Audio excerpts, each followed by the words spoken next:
As we all know, China presents a vast market for business looking to expand their reach.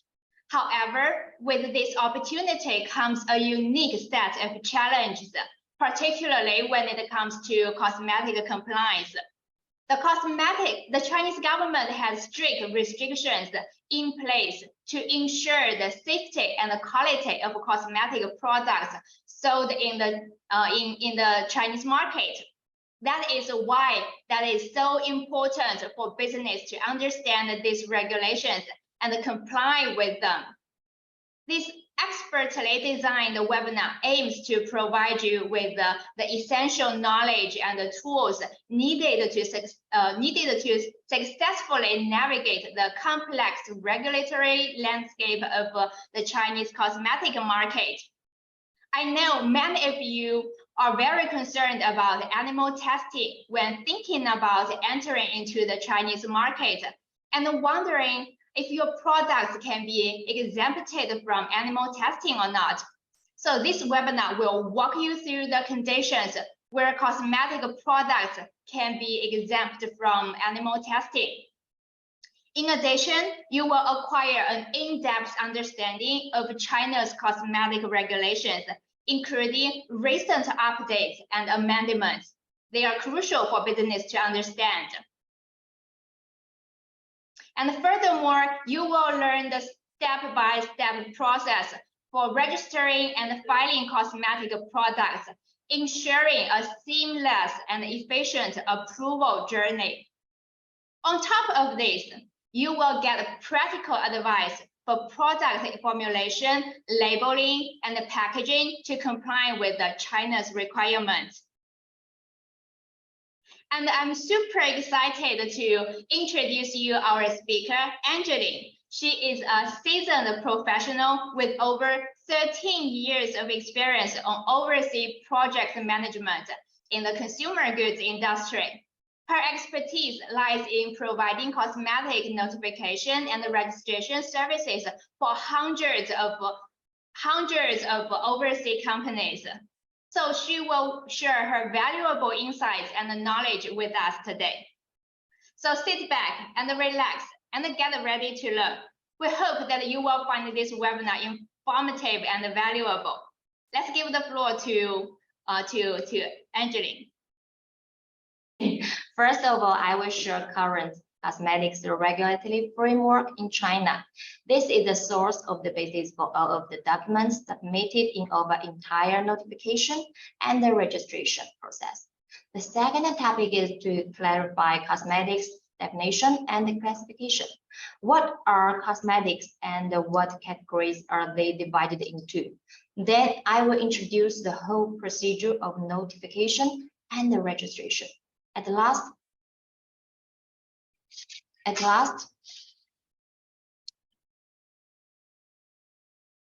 I will focus on some hot topics during the process.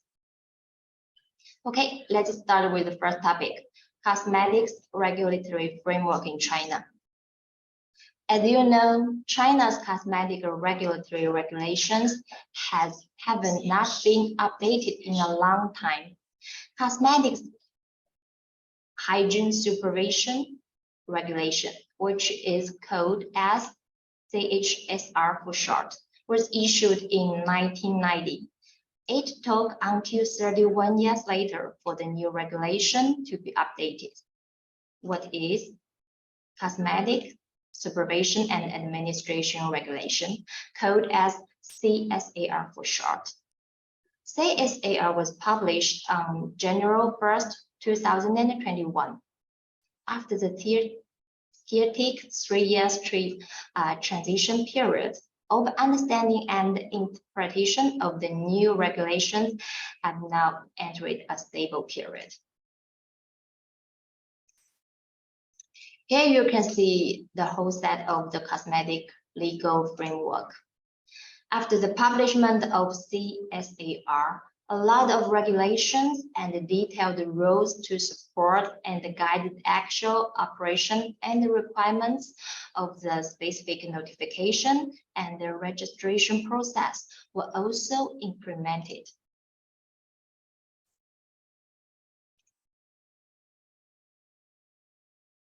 So with the guidance of the regulations, who is the competent authority to do specific supervision and management? Let's see. Pre-market notification and the registration of product is managed by NMPA, National Medical Products Administration. When cosmetics be imported into China, the General Administration of Customs, GAC, will check whether the product information is consistent with the notification and the registration record in NMPA. After the launch, the State Administration for Market Regulation, SAMR, will carry out the supervision and the management of the products on sale. The purpose of implementation of CSAR is to better ensure quality and safety and promote import growth. The regulation of cosmetics has changed from ensuring only safety to taking into account the efficacy of products in addition to safety. Okay. According to the requirements of the new regulations, the legal responsibility of enterprises and the cost of evaluating the role is also greatly increased. Under the older regulation, basically, as long as the notification and the registration is complete, everything should be okay. But under the new regulation, the supervision post-market is stressed. Here are 2 tips on post-market. Product information and the labeling must keep consistent with the notification and the registration record. For example, if you submitted moisturizing and anti-wrinkle as your product's efficacies, then you can't add any words or description in package or label to indicate the product has other efficacy. Second point is to keep promotional materials consistent with notification and the registration record. Some customers will ask us, I want to file this product according to the general cosmetic, but additionally, I will do a whitening efficacy test and they use it in the promotion. Is that okay? The answer is no, you cannot do that. Okay. Let's go to the second topic.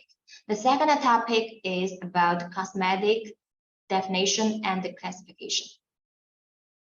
The definition of cosmetics is different for each country. So what is cosmetics in China?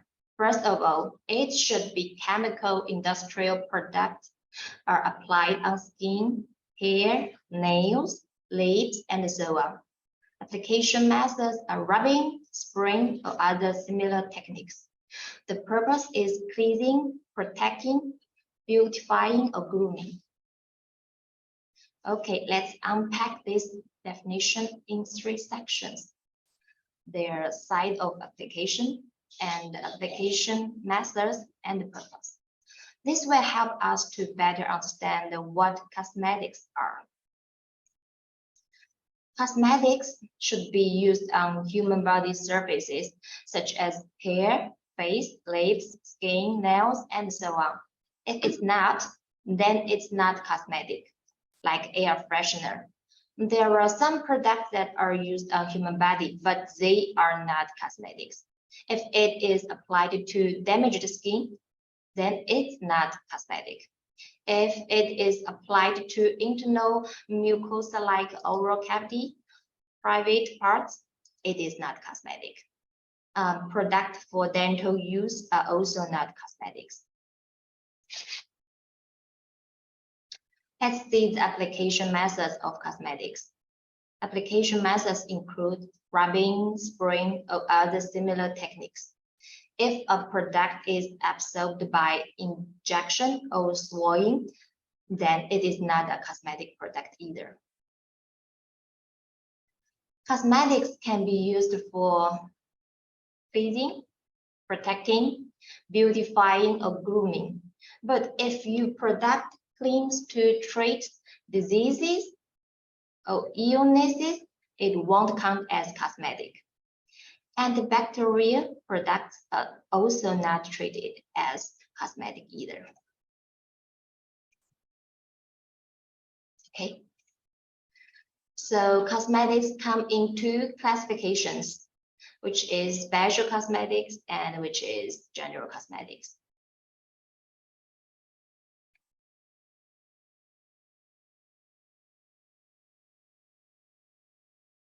Special cosmetics require pre-market registration and the general cosmetics require pre-market notification. Notification is very similar to that of EU, and the two regulations have something in common. The process of registration is roughly the same as notification, but takes longer time and be more strict. Okay, how can we know which category your product come under?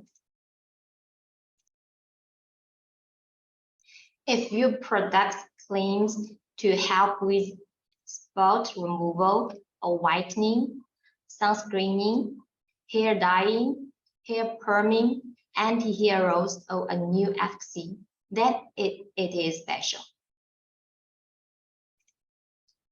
Everything else is general cosmetic, which includes skincare, hair or nail care products, makeup, or perfumes. General cosmetics have well-known and low-risk effects. Please pay attention to the important change in cosmetic product classification and the new regulation. Depilating and deodorant products used to be classed as special cosmetics, but now classed as general cosmetics. Breast beauty and slimming products are no longer cosmetics. Hair care products are divided into three categories. One is anti-hair growth products, which are special cosmetics. The second is anti-hair break products, which are general cosmetics. And as for the product that cure the scalp or promote hair growth, they are classified as medicine and are no longer cosmetics. To summarize, special cosmetics need to do pre-market registration. The authority is NMPA. The whole process will take about 12 to 16 months. Once registration is complete, there will be both electronic and hard copy certificate with 5 years limited period. General cosmetics need to do pre-market notification. The authority is local MPAs. Will take about 2 to 3 months to complete the whole procedure. There is only an electronic certificate with no expiration date, but annual reports need to be submitted after 1 year of notification. Okay, let's go to the third topic, notification and the registration procedure. Here is a brief flow chart of the whole procedure of notification for general cosmetics. At stage 1, we need to authorize a Chinese responsible person and complete an NMPA account application. Meanwhile, we can do formula and the label review. After packaging, label, and the formula is finalized, samples will be sent to do testing at stage 2. At the same time, filing dossiers such as certificate of free sale and the manufacturing agreement can be prepared. We will send you templates to make sure the process goes smoothly if you're in need. At stage 3, after all filing dossier be submitted online, local MPAs will do format review. If it's approved, an APA will publish online. At this stage, that means you can import and sell your product at general trade legally. The whole procedure takes 2 to 3 months. We will follow and handle any problems that may occur till the product passes the NAPI technical review. As I said before, the process of registration is roughly the same as notification, but takes longer time and be more strict. The reason is it needs to do more testing. 3 months for whitening efficacy test, and the anti-heroes efficacy test takes 6 months at least. So it has, and also it had additional technical review after format review, which takes at least 6 to 12 months.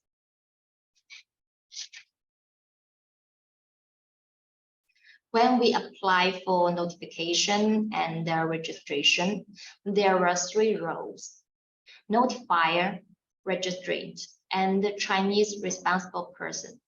So who is notifier and the registrant? Notifier is a legal person who applied for general cosmetics notification, and the registrant is the one who applied for special cosmetics registration.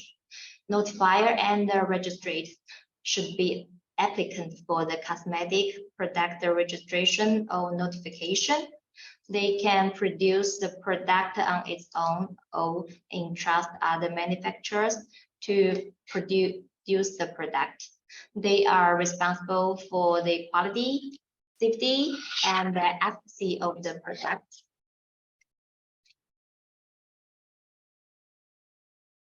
For every overseas company who wants to do notification and registration must have a local responsible person in China required by Chinese law. How to be the Chinese responsible person? Responsible person can be a subsidiary based in China of your company overseas, or Chinese distributor, or a third-party service agency like ZMUNI.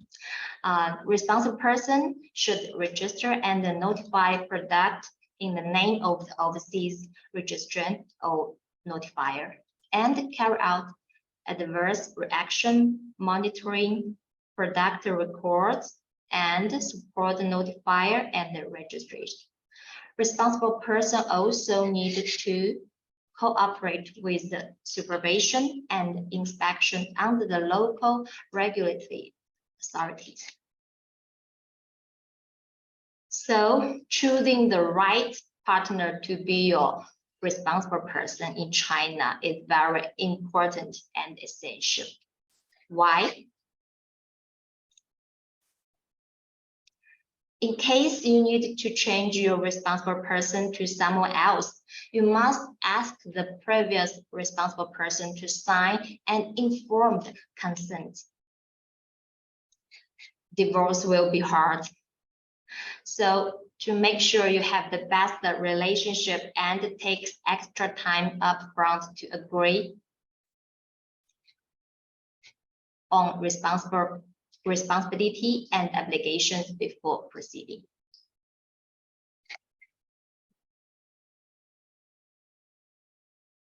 Okay. Here comes the main event. The most important parts during filing process and are the points of concerns for most customers. Raw material safety information, package and leaflets, animal testing exemption,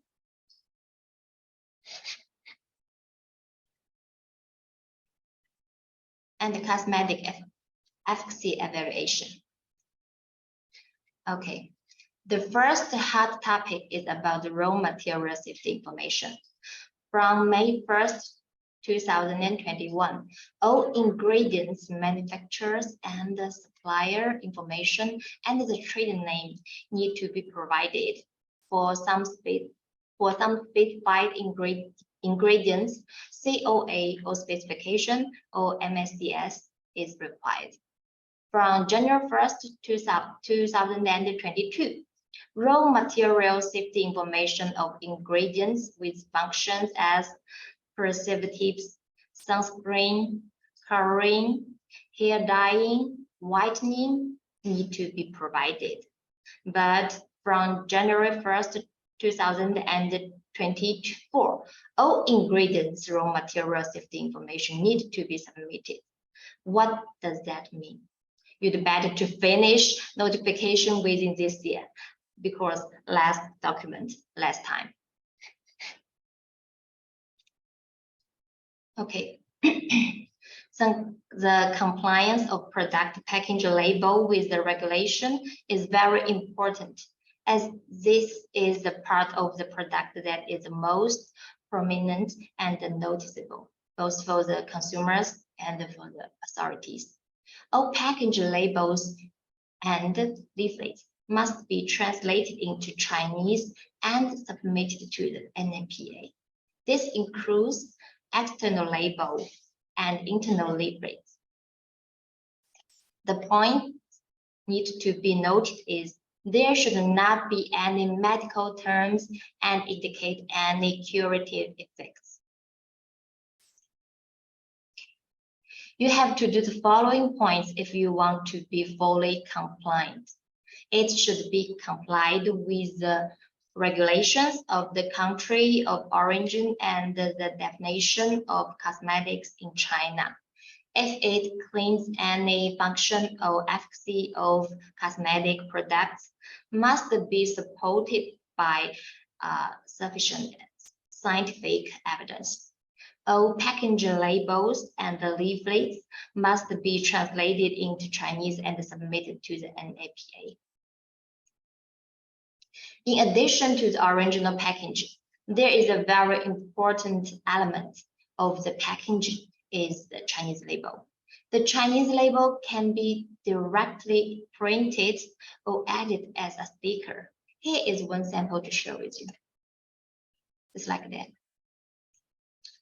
Okay, according to the cosmetics label administration measures, the Chinese label should contain the following contents. All ingredients not exceeding 0.1% should be separately labeled with other trace ingredients as an introductory phrase. The branding company for general cosmetics will change the introductory phrase on the label to the notifier. The efficacy of the product is required on the label, like efficacy is moisturizing or anti-wrinkle. The quality country standard number of the product should be added to the label, which corresponds to the product's filing number.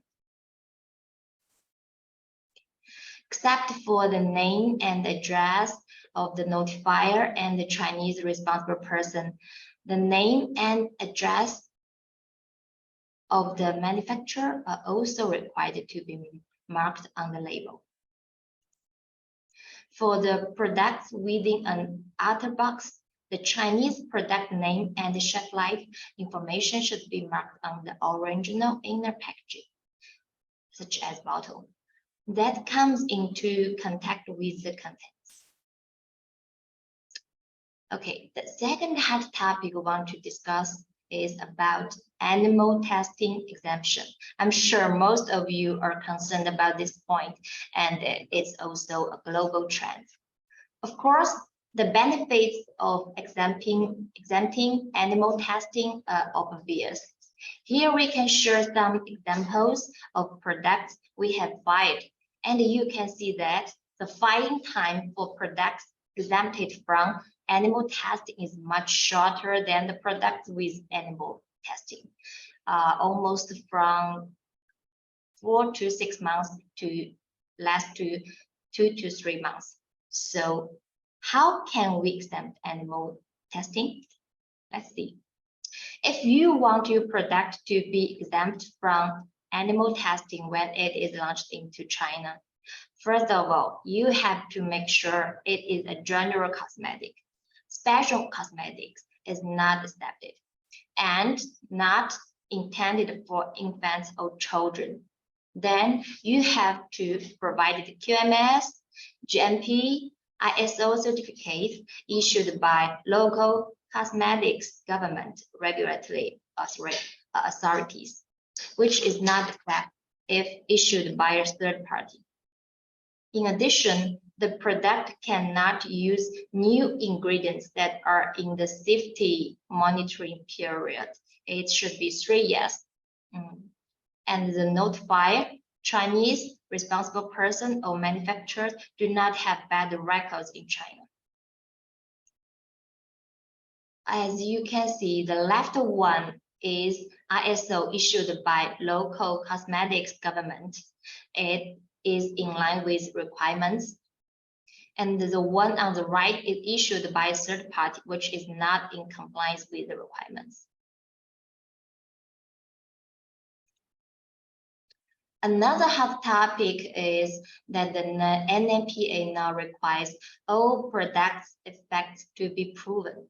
You will need to submit a summary of efficacy evaluation online during the notification and the registration process. Efficacy evaluation methods must be scientific, reasonable, and feasible to prove the claim's efficacy.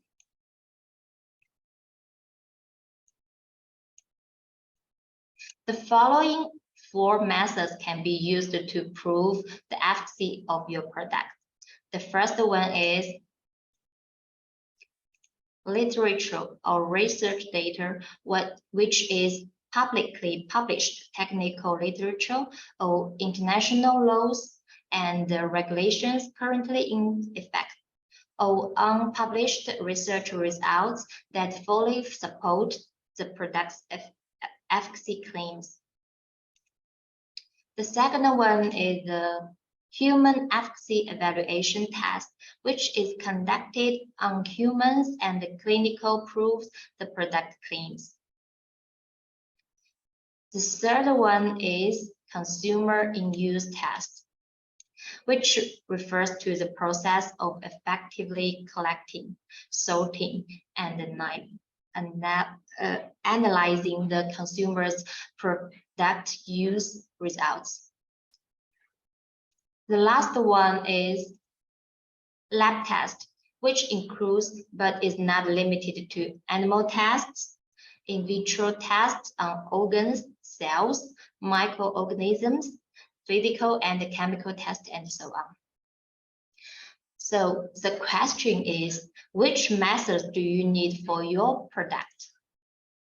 If your product claims moisturizing, hair conditioning, or specific claims like raw material efficacy, you can choose any method you like. If your product claims to be anti-wrinkle, firming, smoothing, oil control, exfoliation, anti-hair break, anti-dandruff, gentle non-irritation, or claims a quantification such as time or a